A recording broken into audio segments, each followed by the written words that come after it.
It is 2:14 p.m. on a drizzling Tuesday in November 2023.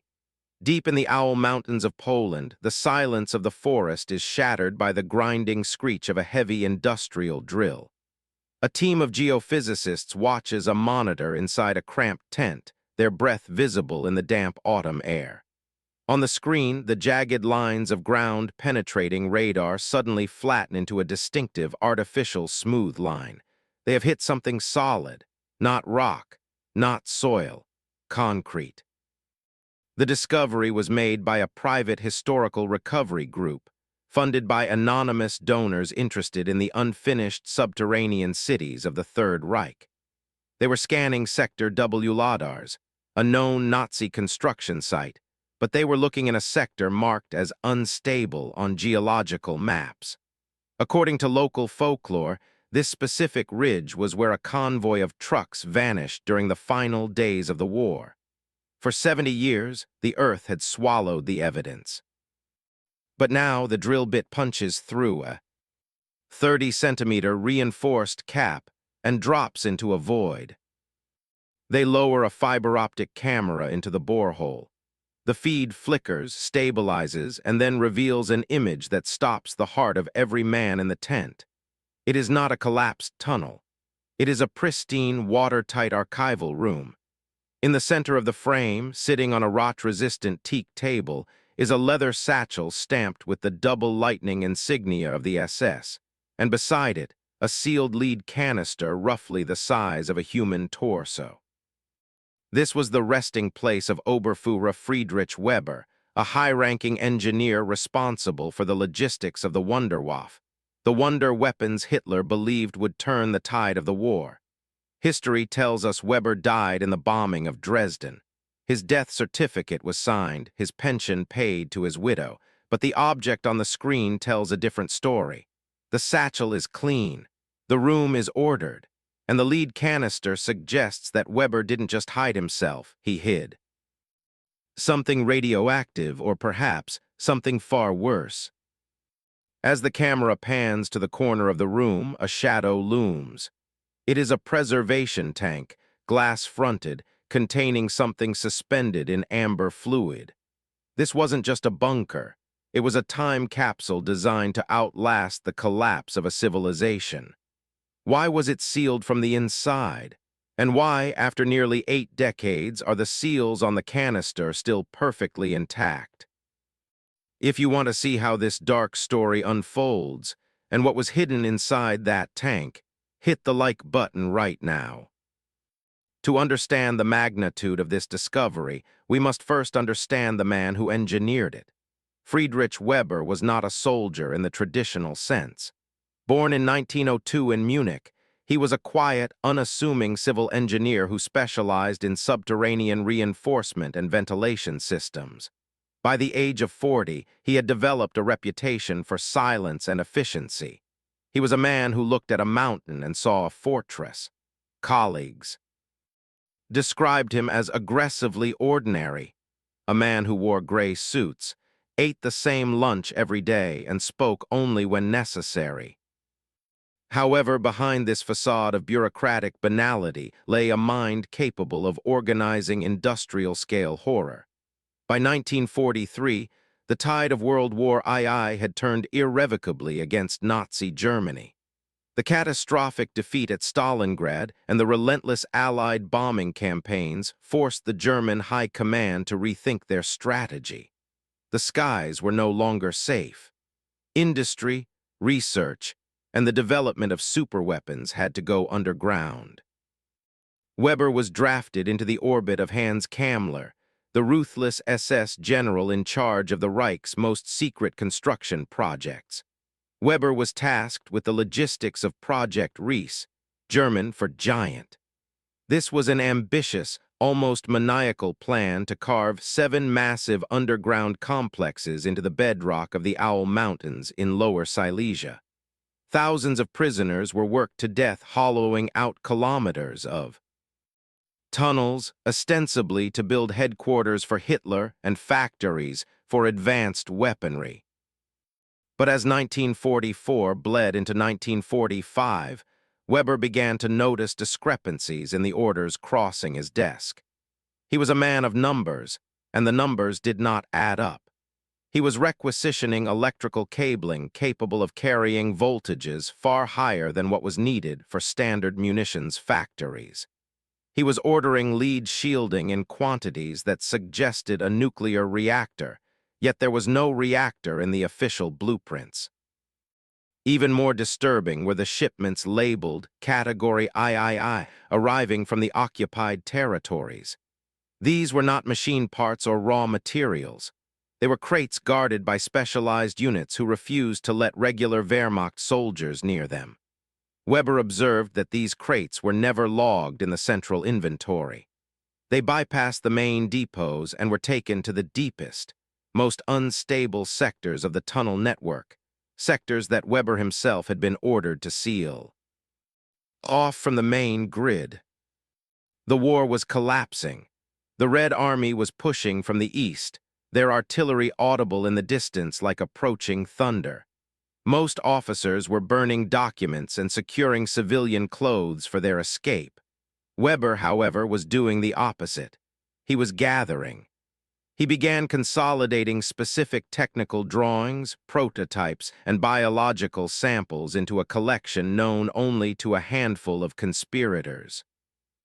By January 1945, the Soviet offensive was unstoppable. Panic gripped the region. The evacuation of Silesia had begun, a chaotic flood of refugees and retreating soldiers clogging the frozen roads. But amidst the chaos, Weber received a final, secret directive directly from Berlin. It was not an order to destroy the Category III assets. It was an order to preserve them at all costs. He was to take the most critical components of the Reich's dark science and bury them so deep that not even the conquerors would find them. What they didn't know was that Weber had his own plan for the cargo. On the night of January 27, 1945, the temperature in the Owl Mountains plummeted to 25 degrees below zero. The air was so cold it felt like broken glass in the lungs. At 23:00 hours, a convoy of 3 Opel Blitz trucks idled in the courtyard of a commandeered textile factory in Breslau, their engines coughing white plumes of exhaust into the black sky. Weber stood by the lead vehicle, checking his watch. Every minute they waited was a minute the Soviet tanks drew closer. The official destination on the manifest was a secure depot in Czechoslovakia, a route that would take them south through the safer mountain passes. But Weber held a different map in his gloved hands. He wasn't going to Czechoslovakia. He was heading straight into the heart of the restricted zone, back toward the unfinished tunnels of the WW2 complex. The trucks were heavily laden. The suspension groaned under the weight of 12 reinforced crates, each, weighing nearly 400 kilograms. Alongside the crates were drums of diesel, generators, and rations meant to last for months. The drivers were hand-picked loyalists, men who had been told they were saving the future of the fatherland. They did not know they were digging their own graves. They moved out at midnight, driving without headlights to avoid attracting the attention of Soviet fighter-bombers prowling the night sky. The roads were a nightmare of ice and mud, rutted by the passage of heavy armor. Within the first 10 kilometers, the convoy encountered a gridlock of refugees. Carts, horses, and frozen bodies blocked the path. Weber ordered the drivers to push through, forcing the trucks off-road into the frozen fields. The wheels spun and screamed, kicking up clods of frozen earth, but the vehicles kept moving. At 02:45 a.m., disaster struck. The second truck slid on a patch of black ice, its rear axle slamming into a stone culvert with a sickening crunch. The axle was shattered. They were 30 kilometers from the sanctuary of the tunnels, exposed on an open road with the enemy less than 50 kilometers to the east. Weber made a cold calculation. They could not repair the truck. They could not transfer the 400-kilogram crates to the other vehicles without a crane. He ordered the men to douse the disabled truck in gasoline. They set it alight, destroying a quarter of the precious cargo in a roaring fireball that lit up the horizon. The heat was intense, melting the snow for 10 meters around, but Weber didn't look back. He climbed into the lead truck and signaled the driver to accelerate. The loss gnawed at him, but the primary objective, the containment of the bell, schematics, and the biological samples, was in the first vehicle. By 04:00 a.m., the wind had picked up, driving snow horizontally across the windshield. Visibility was reduced to less than 5 meters. The drivers were exhausted, fighting the steering wheels as the trucks lurched over hidden potholes. The sensory deprivation was total. Just the drone of the engine, the howl of the wind, and the smell of unwashed bodies and fear inside the cab. They reached the perimeter of the WW2's complex just before dawn. The site was abandoned. The thousands of slave laborers had been marched west on death marches days earlier. The guard towers stood empty, ghostly silhouettes against the graying sky. Weber directed the remaining 2 trucks toward Adit 4, a tunnel entrance that had been camouflaged with netting and fake rock falls. They drove the trucks directly into the mountain. The sound of the engines changed instantly, echoing off the damp, raw stone walls. The temperature stabilized to a constant, clammy 8 degrees Celsius. They drove 500 meters deep, past the unfinished galleries and rusting mining equipment, until they reached a dead end. Here, a massive concrete wall blocked the path, but Weber knew the secret. He exited the truck and walked to a seemingly solid section of the wall. He manipulated a hidden mechanism behind a rusted junction box. A section of the concrete, counterweighted perfectly, swung inward. This was the sanctuary, a pre-prepared chamber unknown even to the site commanders. The men spent the next 6 hours unloading the crates. Muscles burned and backs strained as they hauled the heavy loads into the chamber. The air smelled of wet cement and ozone. Once the cargo was inside, Weber ordered the trucks to be driven back out and abandoned in a ravine kilometers away. He remained behind with 2 trusted lieutenants to seal the chamber. They mixed quick-drying concrete, sealing the gaps of the hidden door. They covered the fresh work with dust and rubble to mimic a collapse. Weber placed his final seal on the internal lock at exactly 10:00 a.m. on January 28. He believed he was preserving the seeds of a Fourth Reich. But as the mortar dried, sealing the darkness inside, the Soviet artillery began to pound the valley floor outside. The escape route was cut off. In the weeks that followed the German surrender, Soviet Smersh units and the NKVD descended upon Silesia like a swarm of locusts. They were not looking for justice. They were looking for technology. They tore through the Riese complex, stripping wires, blasting open sealed tunnels, and interrogating every German engineer they could capture. They found empty halls. They found flooded shafts. They found the tragic remains of the labor camps.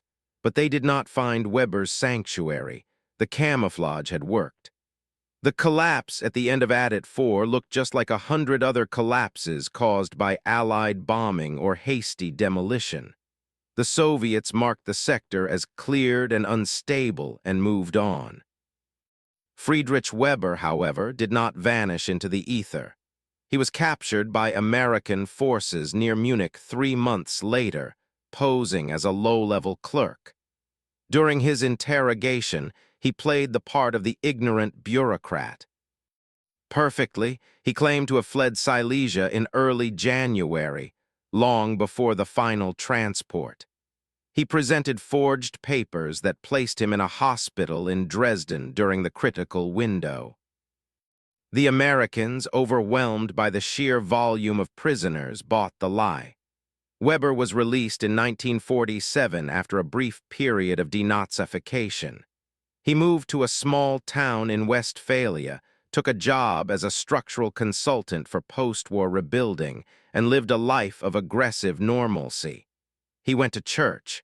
He raised a daughter. He grew roses in his garden. But there were those who remained suspicious. A Polish investigator named Jakub Kowalczyk spent the 1960s and 70s obsessively combing through the archives of the Riese project. Kowalczyk noticed the discrepancy in the concrete orders, the hundreds of tons of high-grade cement that vanished from the inventory in January 1945. He found rail logs of the Category III shipments that had no destination. He tracked the names of the drivers, only to find they had all been reported, missing in action on the Eastern Front. Kowalczyk traveled to Westphalia in 1974, attempting to interview Weber. He knocked on the door of the aging engineer's suburban home. Weber, then 72, answered the door. He looked at the Polish investigator with cold, dead eyes and simply said, "I built storm drains, nothing more." He slammed the door. For decades, the mystery slept. The Cold War froze the borders and the flow of information. The Owl Mountains were reclaimed by the forest. Roots strangled the concrete bunkers.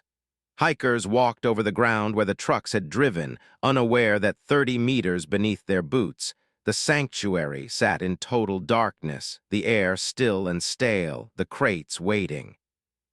Weber died in 1989, taking the location of the chamber to his grave. Or so they thought.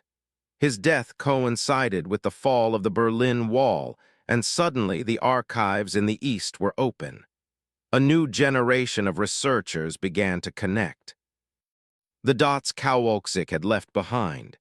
And then in 2021, a breakthrough occurred. A cache of letters was found in the attic of Weber's grandson, letters that contained coded references to a retirement fund buried in the Silesian earth.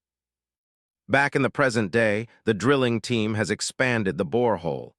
Heavy equipment is brought in to excavate the rockfall blocking the physical entrance to the chamber. It takes 3 weeks of delicate, dangerous work. The team uses laser scanners to ensure the ceiling won't collapse. Finally, on December 12, 2023, the concrete seal is breached. The air that rushes out is musty, carrying the scent of 70-year-old pine and machine oil.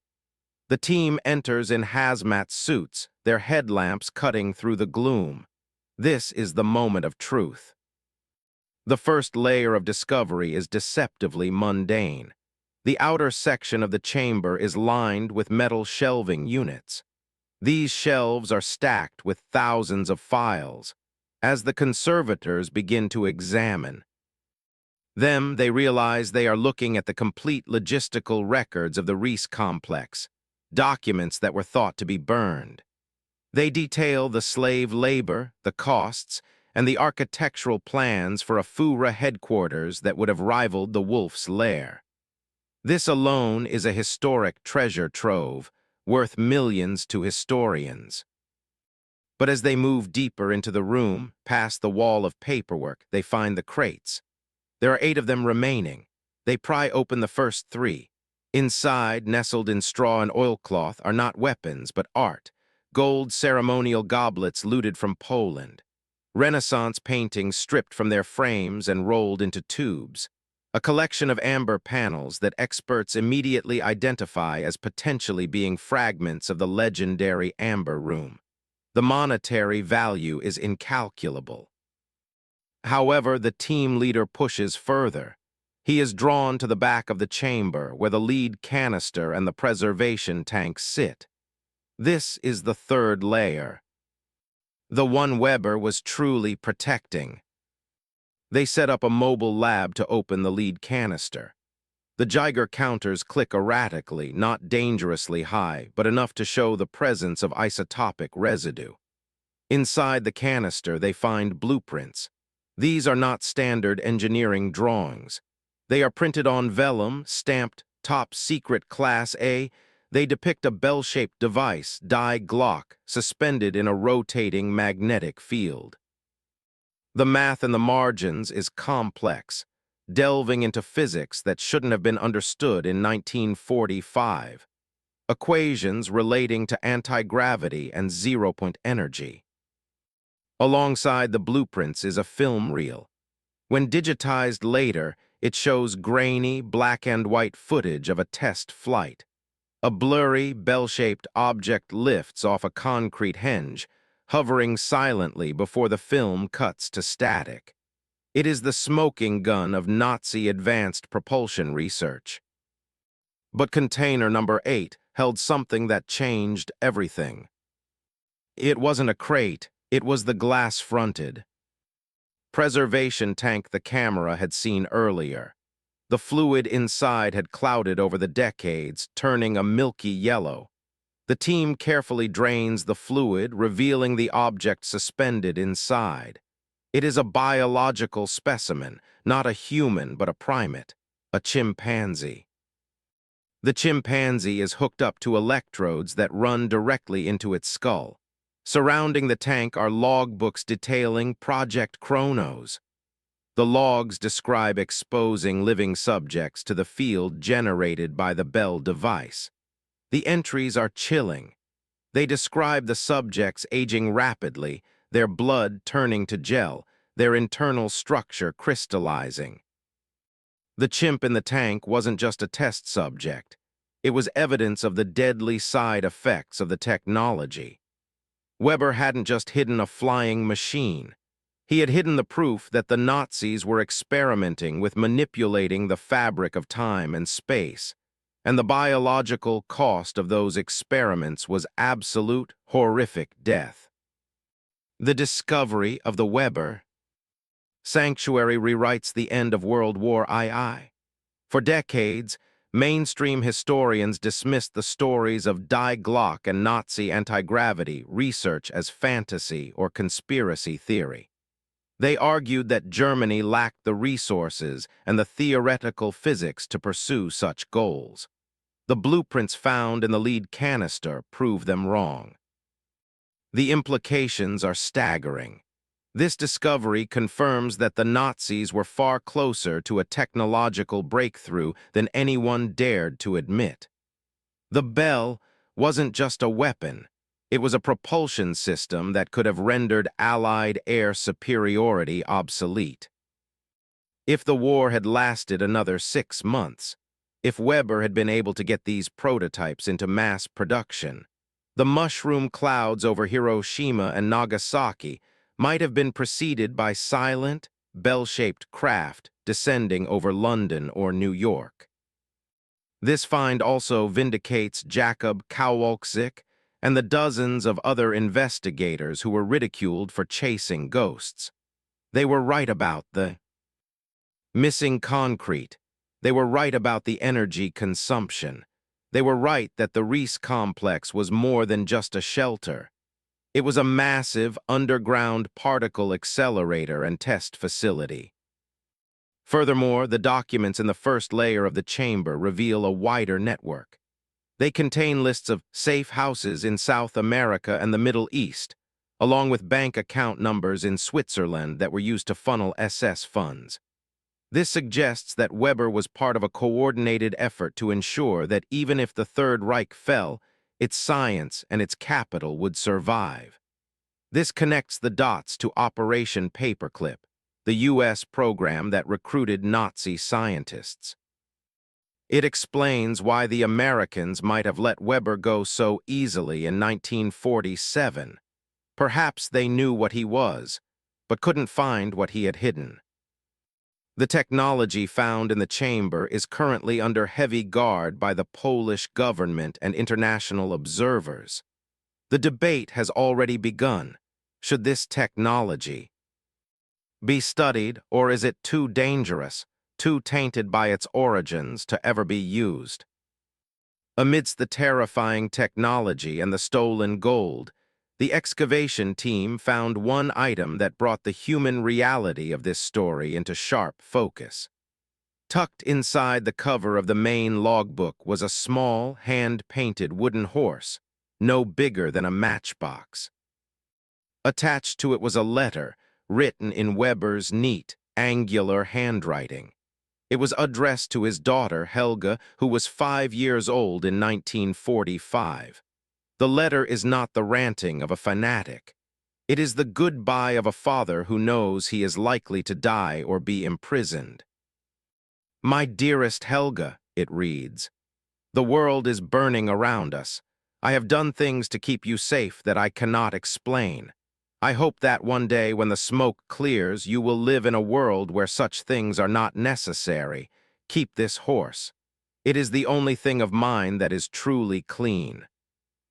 We tracked down Helga's daughter, Weber's granddaughter, who is now a 60-year-old woman living in Hamburg. When shown the wooden horse, she broke down in tears. She remembered her mother talking about that horse, how her father had carved it for her before he disappeared into the war. "My grandfather was a monster," she said, her voice trembling. "I know that. He built hell on earth, but he was also a man who loved his child. It is a terrible thing to reconcile." This small wooden toy sits in the museum display today, a stark contrast to the horrific preservation tank just a few feet away. It serves as a reminder that the people who committed these atrocities were human, which makes their actions all the more terrifying. Sometimes the earth refuses to keep its secrets. We bury our wars, our sins, and our darkest inventions under layers of concrete and soil, hoping that time will wash them away. But history has a way of rising to the surface, like the mud geyser in the Owl Mountains that started this journey. The discovery of the Weber Sanctuary forces us to confront an uncomfortable truth. The past is not dead. It is waiting beneath our feet. The technology locked in that chamber, the stolen art, and the frozen tragedy of the test subjects are not just relics. They are warnings. They remind us of what happens when human brilliance is unshackled from morality. As of today, the WLADARS complex remains a site of active investigation. Only 40% of the tunnel network has been explored. There are miles of corridors still flooded, still collapsed, still hiding unknown horrors. What else is down there? What other chambers did Weber or his colleagues seal before the end? If you enjoyed this deep dive into history's darkest corners, comment below. Project Riese, if you want us to explore more underground bunkers, or Antarctica, if you want us to investigate the rumors of Base 211. And don't forget to subscribe. The truth is out there waiting to be dug up.